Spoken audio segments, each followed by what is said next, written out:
If you'd like to have a stronger, more confident voice and be someone who really stands for something, and you want to find your voice, today's episode is going to help you as we invite Ryan Michler to help us find our voice.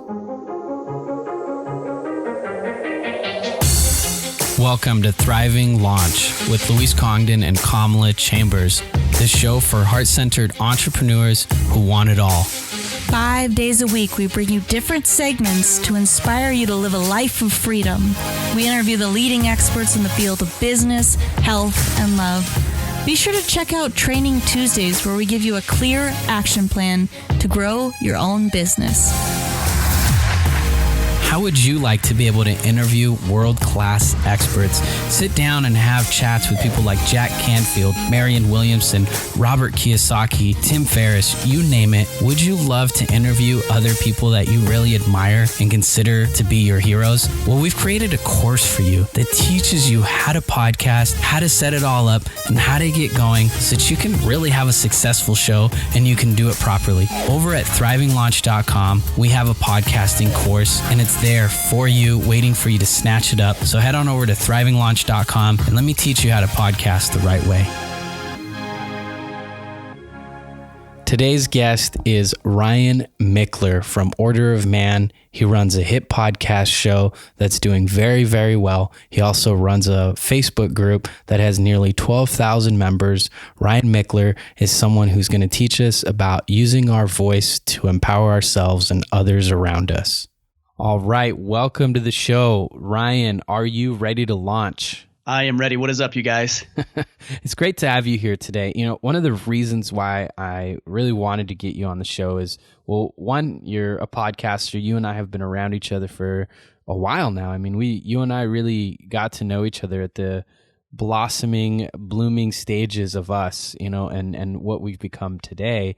A long time ago, right? Right. So it's been quite a process because, you know, we've both have had so many learning curves, and now we have something that's more stable. We have, you know, profitable businesses, communities. And one of the things that I really wanted to bring you on the show for today is, here's something that you do, and you do it stronger than most people do so in their business and they do online in their personal life, is you're pretty adamant about your beliefs and being outspoken about it and being pretty clear about who you are. You do it tactfully, you do it respectfully, but nonetheless, you're pretty adamant about, this is who Ryan is, this is what I stand for.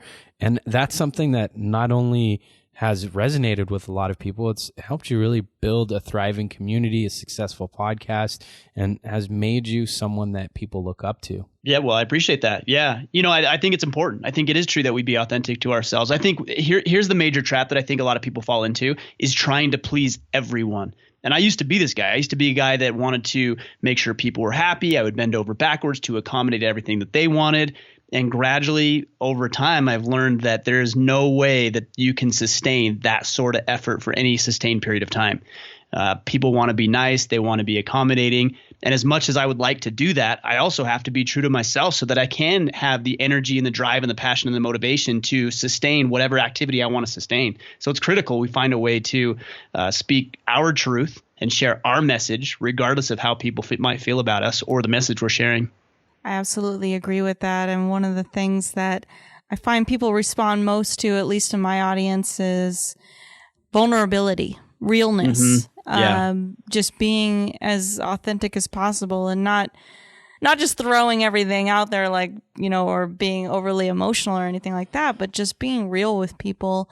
And I think that's something that people are hungry for and really want.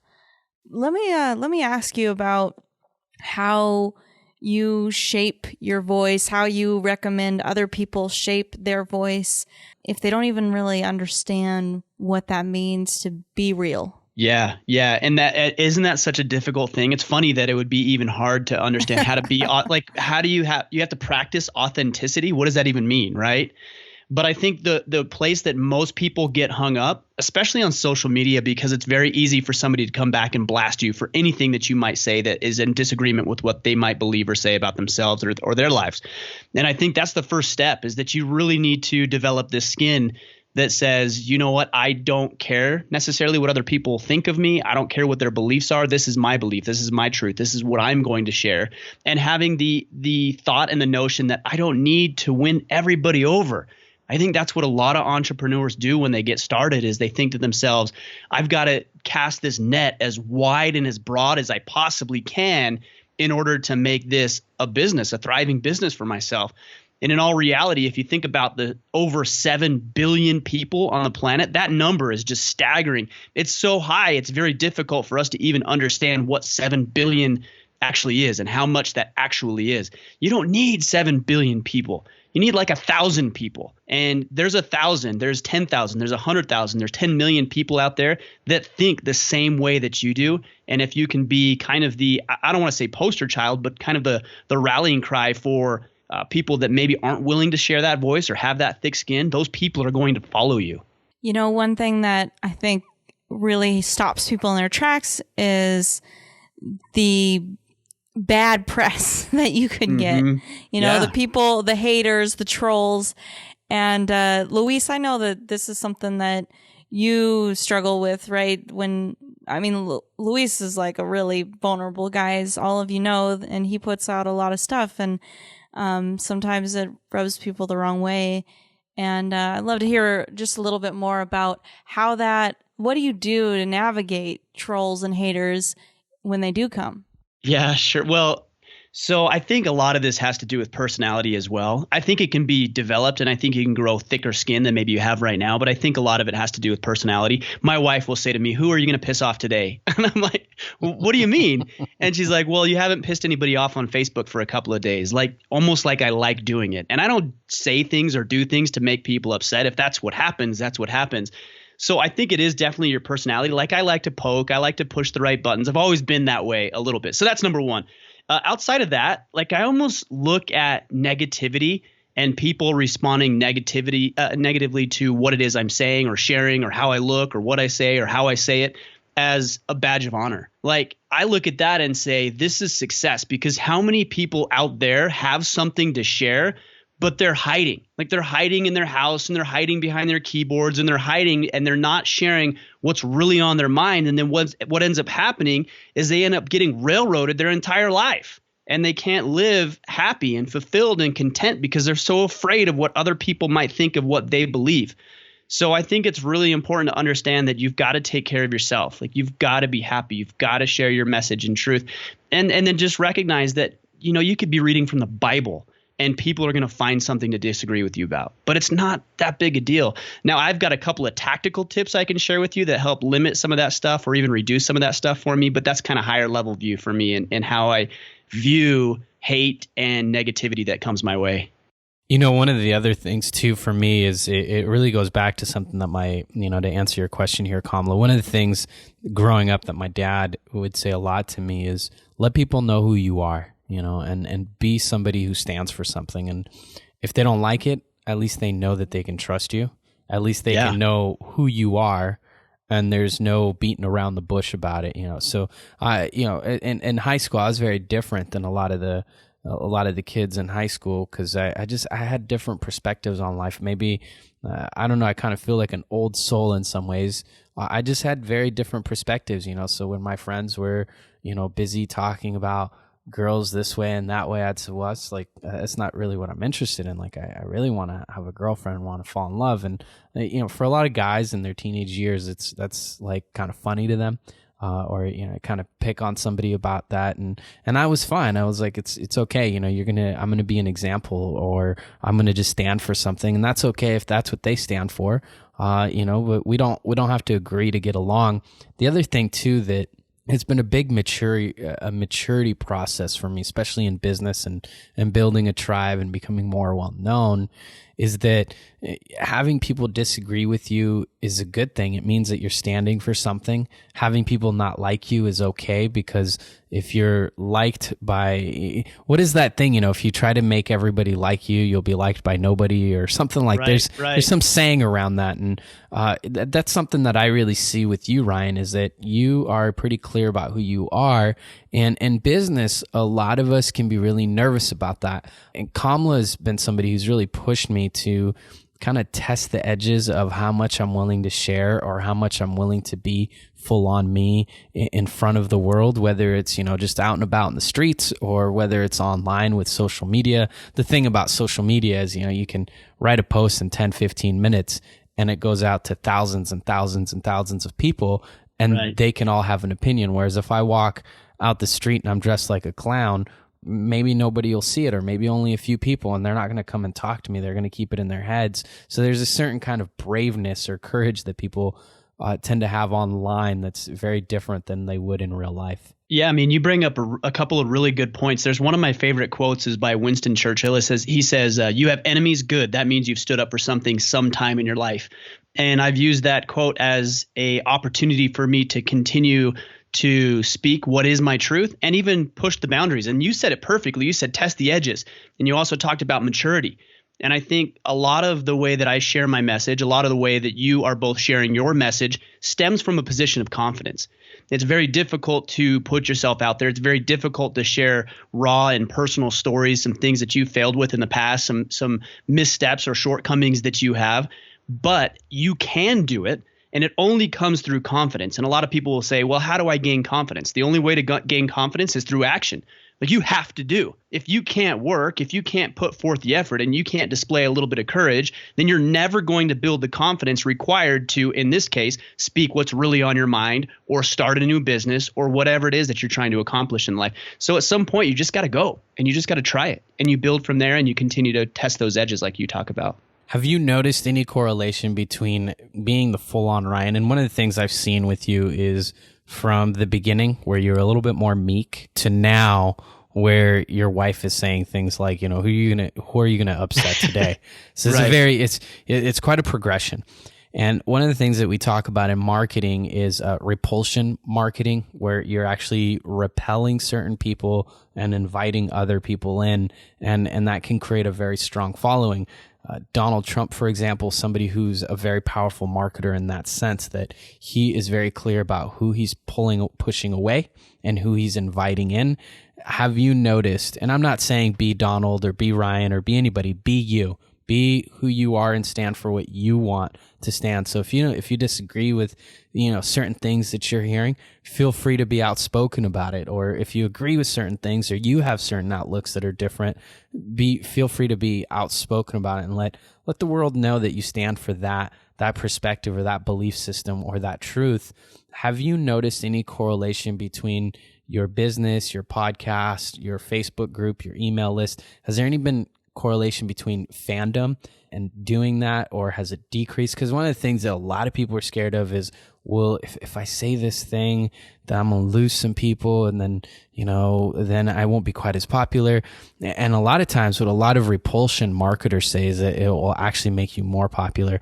I'm not saying try to be repulsive on purpose. I'm saying that there are some people that you will naturally repel, and that's okay. That's completely okay. And I'm asking you right now, Ryan, have you noticed a correlation between fandom and being this full-on Ryan? Yeah, I mean, I think it's important. Like, you have to know what you stand for and what you don't, and you have to be willing to share it. And you're right. Like, there's no doubt that if I say something that I have a conviction about, it doesn't even matter what that thing is, that I will lose somebody. Somebody's bound to drop off because they don't agree with what I said or how I said it. But for every 5 people that I might lose, I gain 100 that believe in what I'm saying, that want to listen to what I have to say, that believe the same way. And not only that, it also strengthens the relationship that you have with your existing following that really do appreciate who you are and how you're showing up. For example, I talk a lot about, and I never use the term real man. I don't like that term, but I talk a lot about the definition of a man as somebody who is a protector, a provider, and a presider. So a man who protects himself and his loved ones, he provides for those he cares about, including himself, and he leads in his community, his business, his family, and all the areas that he's called to lead. That, to me, is what a man does. And I'm not above saying that somebody, a male who does not fulfill those responsibilities, is not living true to the way that he was meant to live. Now, that's going to tune some people out. Who's it going to tune out? It's going to tune the ones out who aren't protectors, who aren't providers, and who aren't leaders. That's okay. I'm not interested in talking with them anyways. I'm talking with the guys who want to be those things. And so I say the things that I say not to game the system, but because that's what I believe and that's who I resonate with and want to talk with. Absolutely love it. Before we close out today, I'd love to hear anything that you really want to make sure the Thriving Launchers walk away with. Every time I'm given the opportunity to talk about what you're saying, or just, hey, what are some closing thoughts? I always talk about action, always, because I think there are so many people out there with great ideas to start a business, great ideas to improve an existing business. And what I see more often than not is not a lack of ideas, but a lack of action. And I think we hit on briefly the idea and the concept of fear. What are people going to think of me? What are they going to say? Who am I going to lose, including existing family members and close friends that you may have right now? Some of that may be alienated, and some of those relationships may go away. I get that it's scary, but if you truly want to show up not only for yourself and live fulfilled in your life, and you want to be a lighthouse for other people and shine your truth so that you can stand tall for other people who may not have a voice yet but need what you have to say, then at some point you're going to have to overcome that fear and take action and get to it. And that would be the message I would share. That's something that I love about you. A lot of people are loving about your work is that you call people into leadership. You call people to play big, to be bigger than they currently are, have been, or ever were, to really come forward and be action takers in their life and not sit idly by. That's a very masculine trait. It goes very strongly. I'm not saying women don't, execute also. I'm just saying just the wording and all of that about being an action taker, be a leader in your community, be a provider, that all really fits into a masculine paradigm. And you're doing an incredible job leading people through that and calling people, because everybody has a message. We all have a mission. We're all here for something. And once we really ground ourselves in that and decide to take action and share that with the world, we're going to be a lot more fulfilled, a lot happier. And everybody has some big role that they're being called into. And that's something that I've watched you really step into with yourself. And now I'm watching you call a lot more people to do that with themselves. It's been a real honor to have you here on the show, Ryan. Thank you so much for joining us on Thriving Launch. Awesome. I appreciate it, you guys. Thanks for your work and the way that you guys show up as well. Appreciate what you're both doing. You've been listening to the Thriving Launch podcast. For books and resources related to today's episode, make sure to head over to thrivinglaunch.com. We'll see you there.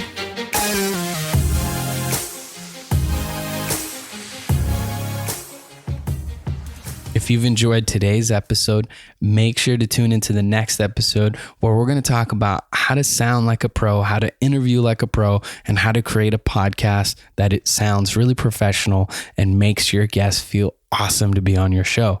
Now, as always, if you've enjoyed today's episode, make sure to go over to wherever you listen to your podcast and hit the subscribe button. And we'll see you next time on thrivinglaunch.com.